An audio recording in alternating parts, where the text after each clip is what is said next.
Irmãos, irmãs, que bom estarmos juntos para o nosso encontro. É domingo, dia do Senhor.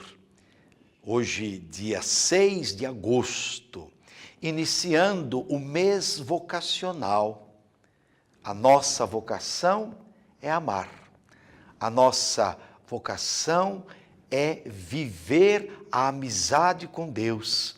A nossa vocação é a vida, cultivar, promover, viver a vida em toda a sua intensidade. E no mês de agosto, a igreja lembra, a igreja reza pelas vocações, as faz presente. E o primeiro domingo de agosto é o dia em que nós lembramos, nós rezamos a vocação do padre, a vocação do diácono, a vocação do bispo. É o dia em que a igreja reza, então, com os ministérios ordenados, aqueles que receberam o sacramento da ordem e, de algum modo, estão encarregados de, à frente da comunidade, anunciar com a autoridade mesma de Jesus o Evangelho. Hoje nós estamos com Mateus, no capítulo 17, versículos 1 a 9. Naquele tempo, Jesus tomou consigo Pedro, Tiago e João, seu irmão, e os levou a um lugar à parte, sobre uma alta montanha, e foi transfigurado diante deles. Seu rosto brilhou como o sol, e suas roupas ficaram brancas como a luz. Nisto apareceram-lhes Moisés e Elias, conversando com Jesus. Então Pedro tomou a palavra e disse: Senhor, é bom ficarmos aqui. Se queres, vou fazer aqui 3 tendas, uma para ti, outra para Moisés e outra para Elias. Pedro ainda estava falando quando uma nuvem luminosa os cobriu com sua sombra, e da nuvem uma voz dizia: Este é o meu filho amado, no qual eu pus todo o meu agrado. Escutai-o. Quando ouviram isto, os discípulos ficaram muito assustados e caíram com o rosto em terra. Jesus se aproximou, tocou neles e disse: Levantai-vos, não tenhais medo. Os discípulos ergueram os olhos e não viram mais ninguém, a não ser somente Jesus. Quando desciam da montanha, Jesus ordenou-lhes: Não conteis a ninguém esta visão, até que o Filho do Homem tenha ressuscitado dos mortos. Palavra da salvação, glória a vós, Senhor.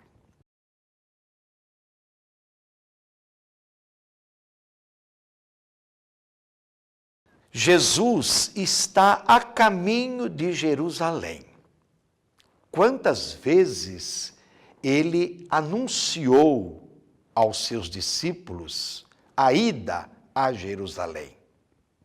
E os preveniu, porque lá em Jerusalém ele haveria de ser entregue, julgado, condenado e morto, por conta da sua fidelidade ao reino, a sua obediência ao Pai até as últimas consequências.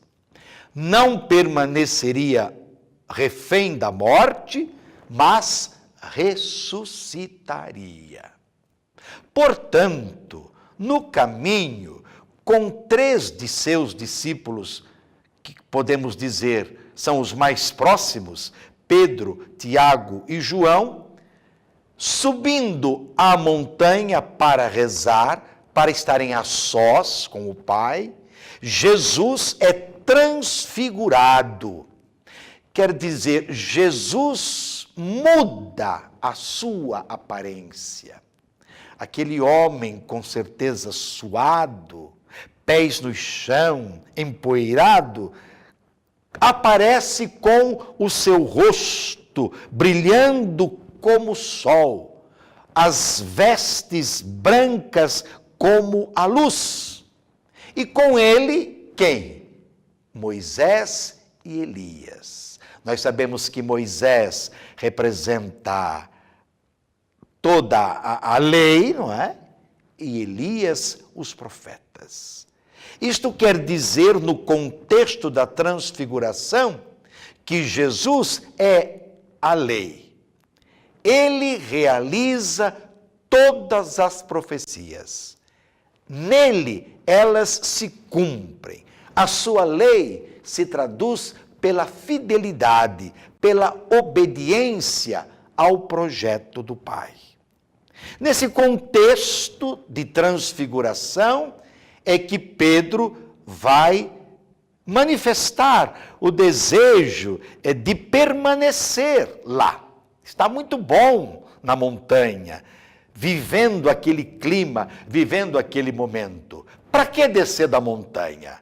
Lá na base, não é? Lá no chão, na terra firme, na estrada, tem pobres, tem doentes, tem crianças, tem gente querendo falar, tem gente querendo receber um benefício, uma cura. Vamos ficar aqui. E o Evangelho diz que Pedro não sabia o que estava falando ao propor uma tenda para Moisés, uma tenda para Elias e uma tenda para Jesus. O fato é que no contexto da transfiguração, quem é que se pronuncia? É o próprio céu. E eles vão ouvir a voz vinda do céu. Este é o meu filho amado, no qual eu pus todo o meu agrado. Escutai-o. Jesus, então, é aquele que, vindo da parte do Pai, realizando o projeto do Pai, vai propor o seguimento dele até o fim. Ele não permanecerá morto, mas ele ressuscitará. Diante do escândalo da morte, não é? Jesus vai vencer. Escutá-lo, aprender com ele a fazer o caminho, é preciso.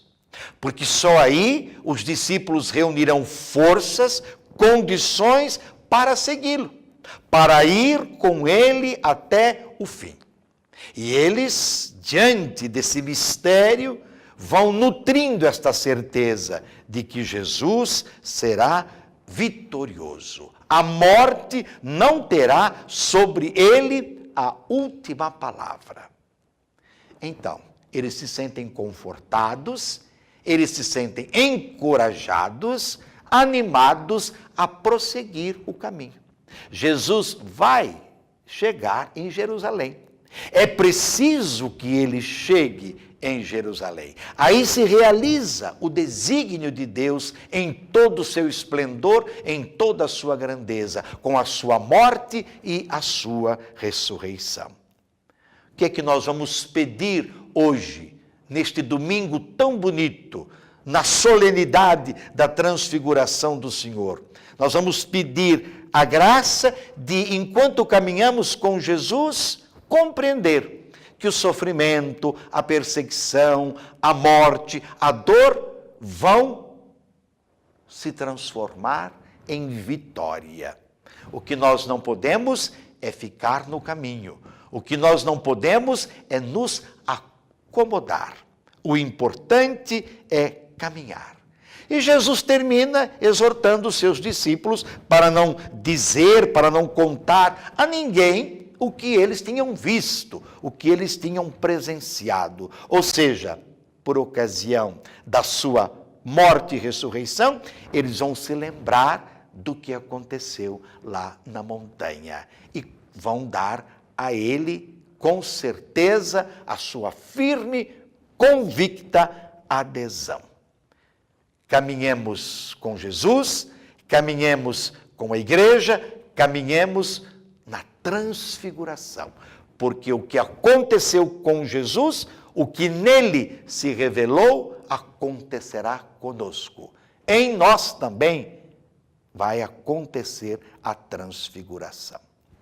E sobre todos, dessa bênção de Deus Todo-Poderoso, Pai, Filho, Espírito Santo, permaneça para sempre. Amém.